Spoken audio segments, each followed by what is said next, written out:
Apoio Cultural. Quer se reinventar na vida profissional? A Unifor tem bolsas para pessoas com mais de 50 anos. Já tem graduação e deseja uma nova área de conhecimento? Também temos bolsas. Ainda não tem ensino superior? Chegou a sua hora de estudar na Melhor. A graduação dos sonhos é na Unifor. A única universidade particular do Ceará. Vem com a gente!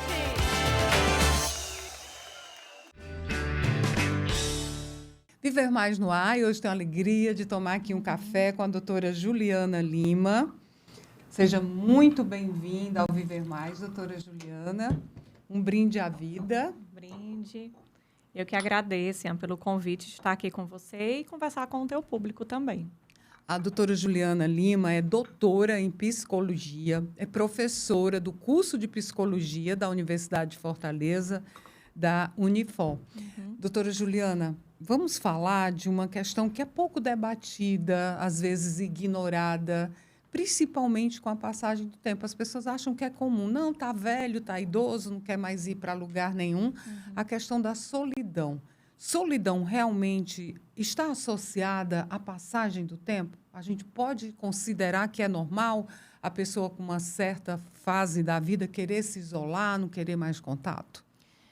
Bom, Ian, esse é um tópico que realmente merece ser muito discutido, né, visto que a nossa população, a expectativa de vida tem aumentado, e sim, né, a passagem dos anos, a longevidade, ela nos coloca mais vulneráveis ao adoecimento, principalmente quando essas relações sociais, elas se enfraquecem, elas se fragilizam. Então, a gente pode pensar, assim, que a solidão é um fator de risco para a depressão, por exemplo, para quadros ansiogênicos, e que a gente precisa cuidar preventivamente, né? Não esperar isso acontecer, visto que, né, a longevidade não é só a passagem dos anos, mas tem relação aí com um quadro mais complexo dos impactos sociais, da nossa identidade também, né? Dos nossos papéis sociais que vão se transformando, e isso tem um impacto, sim, na nossa saúde mental. Mas, doutora Juliana, o que é que sinaliza que uma pessoa longeva está se sentindo só? Porque, às vezes, a gente ignora, né? Do comportamento, sempre foi assim. Tem alguma sinalização que desperte a atenção para procurar um profissional? Sim. Ian, assim, o estar sozinho, né, é diferente de se sentir sozinho, né? Eu posso estar sozinho, sem ter pares ali próximo e me sentir bem. É o que a gente tem chamado de solitude, né? Esse prazer de estar sozinho. Mas quando a gente fala da solidão, a gente fala desse mal-estar de se sentir sozinha e sem relacionamentos significativos. Então, se eu tenho ali um familiar, uma pessoa próxima, que começou a se distanciar, que começou a... deixou de ter prazer naquilo que anteriormente tinha, está o tempo todo em casa, não quer mais sair, não quer ter mais muito contato social, a gente pode pensar que isso é um alerta. O que está acontecendo? Né? Pode ter uma relação ali com a sua própria identidade, algo que a gente precisa checar. Sim. Como é que aquela pessoa está se sentindo nesse novo momento de vida também. A gente sabe que temos muitos marcos do desenvolvimento, e um deles é a aposentadoria, que marca para muitas pessoas uma saída de um papel tão importante, né? Eu falo muito para os meus alunos, a doença, ela não chega doença, ela vai ali se manifestando de alguma forma. Então, por isso que a gente precisa ter esse olhar muito cuidadoso. E, às vezes, começa dentro de casa, né? Ali no dia a dia. Se você tem um idoso que, de repente, né, era super ativo e, né, tem se negado a fazer algumas atividades, tem se queixado que a vida perdeu um pouco o sentido. Não presto mais para nada, me sinto desatualizado, né? A gente vive aí num mundo que muda o tempo todo, né, Ian? Toda hora a gente tem uma novidade. Então, é algo que é importante ficar atento. E a convivência com múltiplas idades é um fator de proteção. Né? A intergeracionalidade, que se chama na gerontologia. Isso, é importante esse contato. Né? Mas, doutora Juliana, tem pessoas, como você disse anteriormente, que já têm esse perfil do isolamento, de não querer muita conversa, não querer estar no meio social, que se sente bem. Não, eu não quero ir, eu me sinto bem. Também é preciso respeitar, né? Sim, sim. Que é o que existe esse perfil de pessoas que realmente não. eu estou bem assim, eu não quero ir mais para festa, quero ficar na minha casa. E Tem está sim. tudo bem. E está tudo bem. Essa é a diferença entre solidão e solitude, né?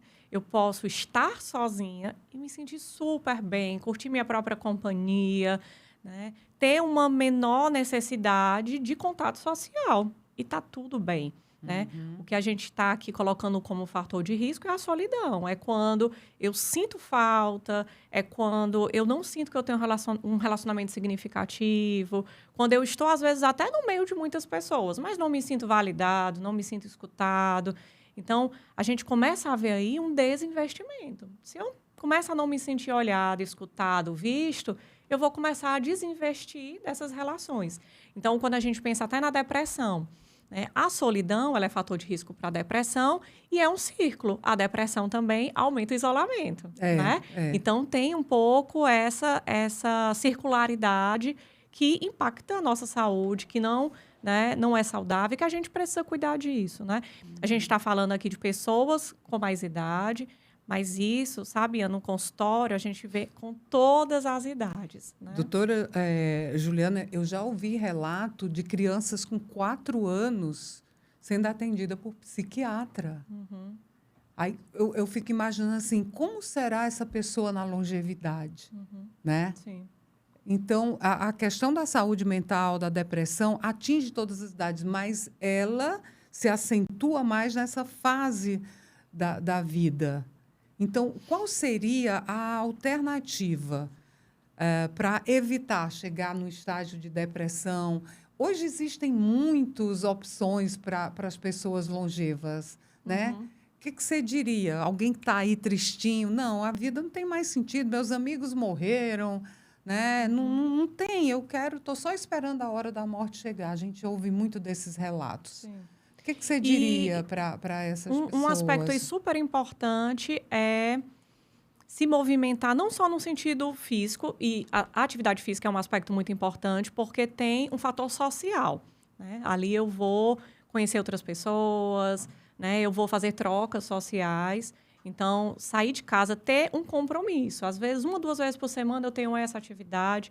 Quando a gente olha em termos até de políticas públicas, a promoção de espaços de socialização, isso é muito importante, porque muitas vezes a pessoa, não conheço ninguém, não vou sair. Então, tendo espaços próximos ali da sua residência, de socialização, é muito importante.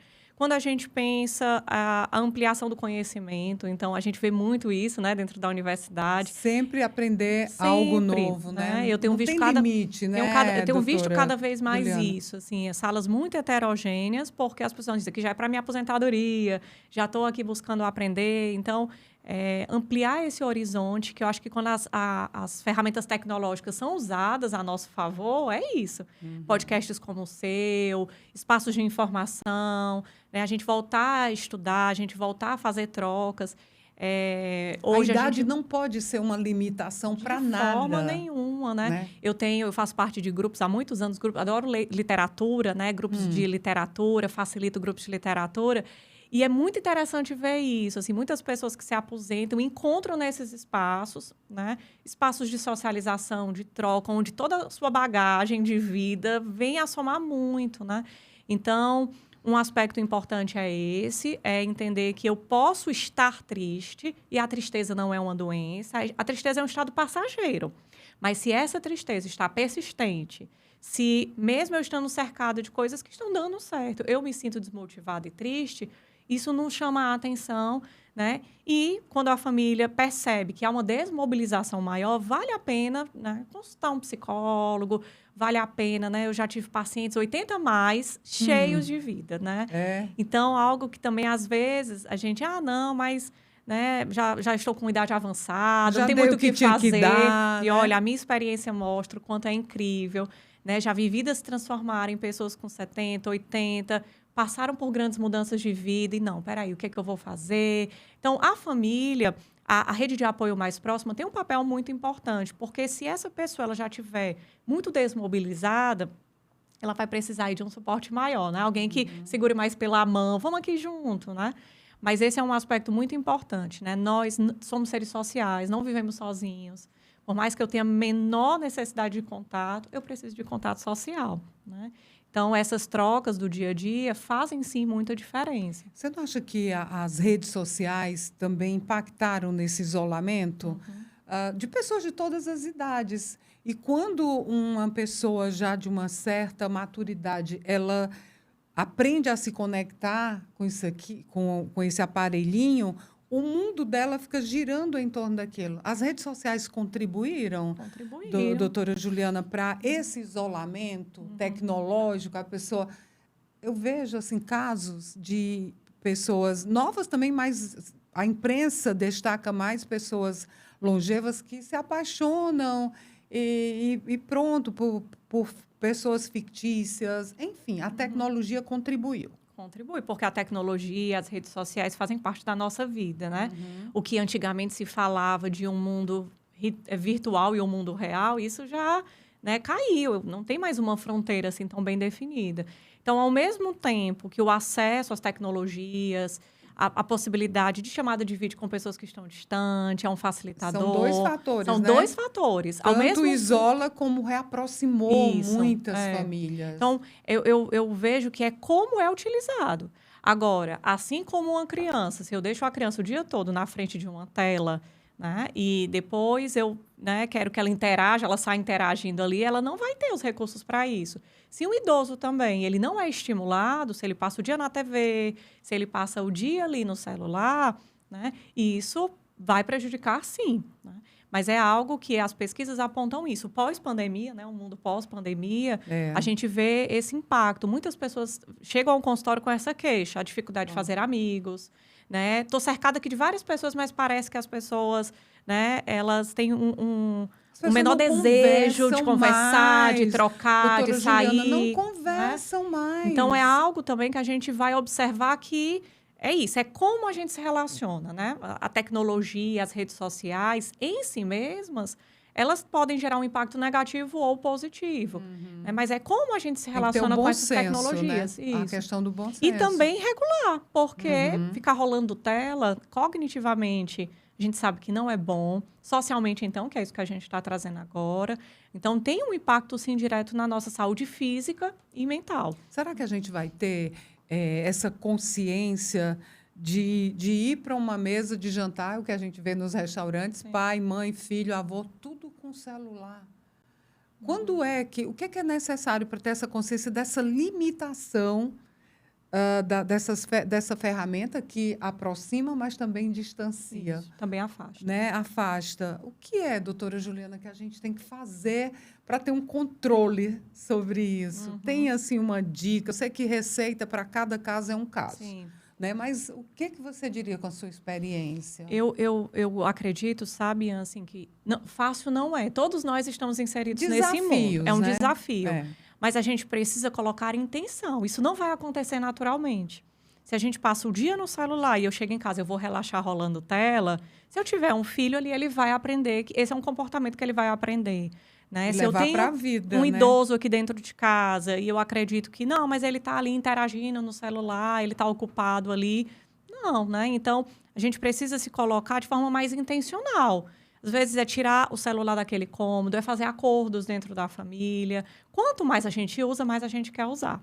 Né? Quanto menos a gente usa, menos a gente vê que é uma necessidade. Fácil não é. Mas eu vejo muitas pessoas fazendo movimentos mesmo. O fim de semana eu não vou ficar pegando no celular. Olhar menos. Ou aqui na mesa de jantar, na mesa das refeições a gente não leva. Tal horário. A gente tem vários dispositivos hoje dentro do celular que ele já apaga ali, já reduz a função se você programa. A partir de tal horário da noite, né, bloqueia ali os aplicativos. Então, às vezes, essas alternativas são pensadas muito para as crianças. Mas a gente precisa também fazer, a gente como adulto. Óbvio, né? óbvio.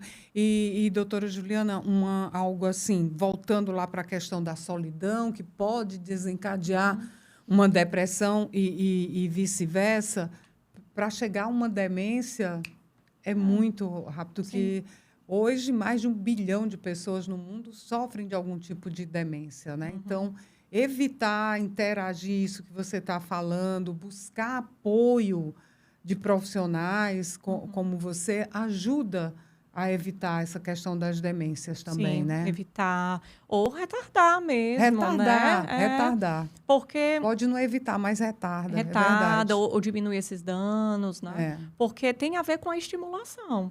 A gente, pensando aqui a depressão, né? Que é uma doença grave.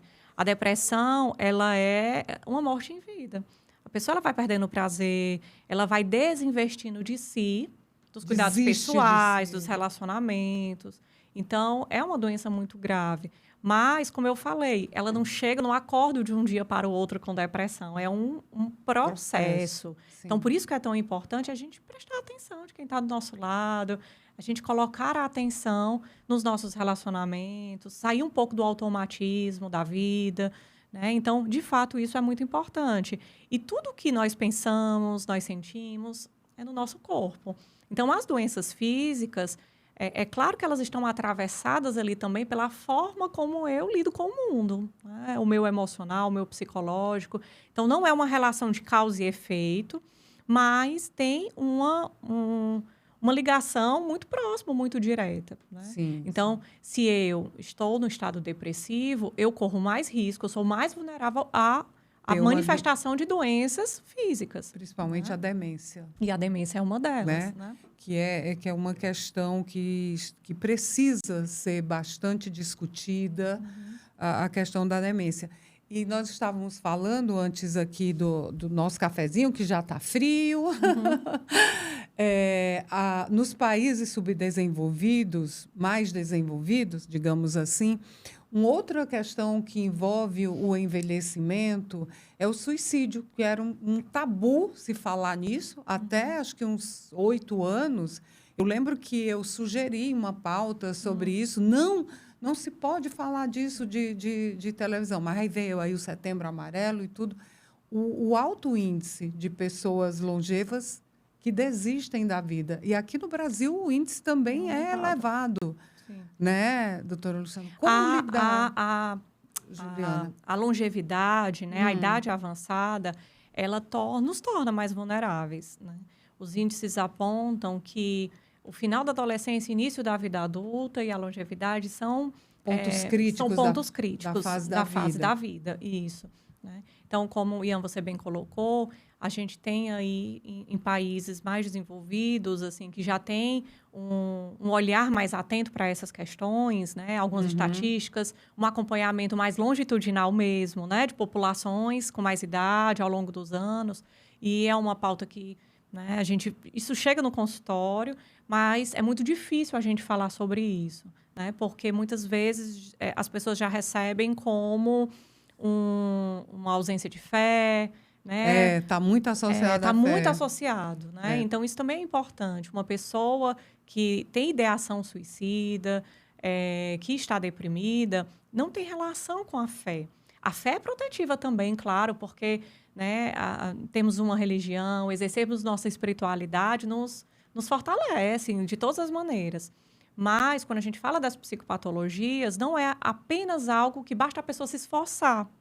Se esforça um pouquinho mais que você vai conseguir. Não é dessa ordem. Né? Vai para, né? Se chega num ponto crítico, como da depressão e da ideação suicida, a gente já está falando aqui de uma estrutura, a gente já está falando aqui de um funcionamento mais fragilizado que precisa de mais ajuda. Não basta a pessoa se esforçar um pouco mais, né? Então, acho que isso também é um ponto importante, porque a forma como a sociedade olha para determinados fenômenos faz com que a gente encontre mais espaço para discutir sobre isso. E saúde mental. Tem as campanhas, né? Como você bem citou, do Setembro Amarelo, Janeiro Branco, são campanhas importantes para dar mais visibilidade. Até para as pessoas conseguirem falar, porque muitas querem ser só ouvidas. Você deve saber disso do seu consultório, né, doutora Juliana? Só querem um olhar, um afeto, não querem mais do que isso. Por isso que pode chegar a esse nível, E as campanhas em saúde são importantes, mas o ano todo a gente precisa discutir e discorrer sobre isso, né? A gente vê algumas estatísticas que mostram que final do ano, por exemplo, é uma época mais crítica quando a gente pensa em solidão, porque nos chama mais o quê? Para os relacionamentos, para os encontros, né? Então, é bem frequente essa queixa aparecer mais, né, no final do ano, de a pessoa não sentir que está num meio ali, que ela se sente querida, verdade. Dezembro os é um mês bons relacionamentos. crítico. Então, é o ano todo, né? O ano todo a gente precisa cuidar, de fato. E, no caso, eu li uma reportagem recente que eu fiquei bastante chocada. Doutora Juliana, no Japão, que é um país longevo, né? Tá? Nesse país longevo, por conta da solidão, alguns idosos praticando pequenos roubos e furtos para serem presos, para terem contato com outras pessoas. Olha o nível que se chega. O que a solidão não leva? Né? A gente está falando dessa idealização suicida. Você praticar um furto para ir ser preso, porque lá você vai ter gente para conviver. É realmente... Tem que se falar nisso. A vida pertence a um ser divino, né? Sim. E é algo, Ian, que escapa apenas de um aspecto individual.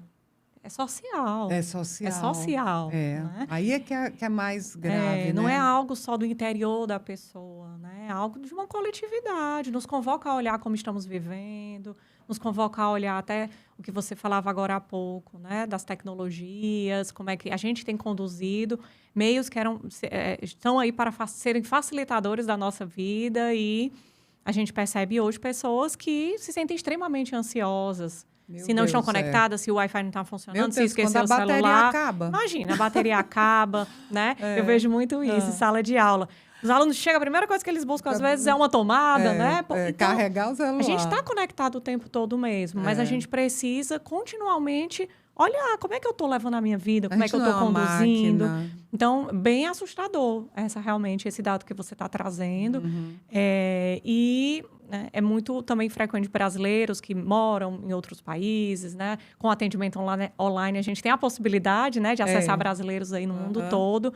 A cultura é um marco, né? Muitos, até no interior do Brasil, muitas pessoas que fazem esses deslocamentos geográficos falam isso, assim, do Nordeste, da cultura. Nós temos uma cultura que muito do afago, da proximidade física. Então, isso fala da nossa identidade. Então, você vê, mesmo pessoas que cresceram em culturas onde as pessoas são mais reservadas, isso, como a gente falou, não é um problema, mas na medida que, né, vai passando os anos, e aí as pessoas, os amigos queridos vão morrendo, você ali vai ficando, as famílias também têm diminuído, né? Então, a quantidade de filhos tem diminuído. Quando se tem filho... Caiu 14% a taxa de natalidade nos últimos 5 anos. Olha aí. Então, isso também é um fator, né? Quando a gente olha, algumas décadas atrás, as famílias eram maiores, né? As pessoas tinham, né? Estatisticamente, tinham filhos mais cedo, então elas tinham mais um acompanhamento no sentido de conviver com mais membros da família, né? E hoje a gente observa outro fenômeno mesmo. Mudou muito, e a gente tem que se adaptar a essas mudanças, né? Sim. Doutora Juliana, quando é que a gente pode se dizer velho? Hoje se fala muito em velhice. Dentro do contexto da psicologia, quando é que eu me identifico como velha? O Estatuto do Idoso, com 60 anos, você já é considerado um velho, um idoso, né? Como é que a gente pode... Poxa, eu estou velha, e aí? Olha aí. E é tão interessante você trazer esse termo, que é tão nosso aqui, né? E normalmente a gente associa o velho àquilo que é descartável, né? Isso aqui está velho, vou jogar isso daqui, né? Mas com pessoas não pode ser assim. Pessoas não é assim. Então, é por isso que comentei. A longevidade, o que a gente chama de velhice, não é só um fator cronológico. Então, tem uma dimensão do tempo cronológico e tem uma dimensão do tempo vivido, né? Eu posso cronologicamente estar situada numa faixa tardia ali, de uma idade avançada, né? Que hoje, com o passar dos anos 60 anos, imagina, a pessoa está ainda iniciando aí tantos projetos, se reinventando, como você disse, na sua sala de aula, pessoas de todas as idades. E a Unifor, ela abre espaço para dar uma bolsa de estudo, estimula a esse voltar, né? Então, a que pessoas já graduadas. É um termo difícil, né? De a gente pode pensar que, cronologicamente, a idade avançada, né, a idade adulta e idosa é o que você falou, a partir de 60, 65. Hoje já se fala, né, dos 80 mais. Então, 80 a gente já está esticando, né? Mas o se sentir velho, né, na minha concepção do que eu estudo e do que eu acompanho no consultório, tem muito mais a ver com um fator psicológico. Né? Por quê? Porque eu posso, cronologicamente, ser jovem e me sentir velha, no sentido de não ter energia, não ter mais vontade de viver. Então, Por isso que a gente nem usa mais esse termo, né? A gente fala de pessoas com idade avançada e que, né, eu vejo isso. Pessoas cheias de vida, se sentindo... Tem pacientes de 80 que chegam lá... Cheio eu quero de vida, mais, né? cheio de planos, ter propósito, às vezes com mais vida né? que muito adolescente, né? Dessa doutora energia, Juliana, exatamente. ter propósito, é isso. Isso. Só para assim, indicar, cronologicamente, é a idade que está lá no seu documento. Isso. Né? Aquele númerozinho, que não significa que você não queira ter projetos, que você não possa desejar, o desejo, né? Não morre.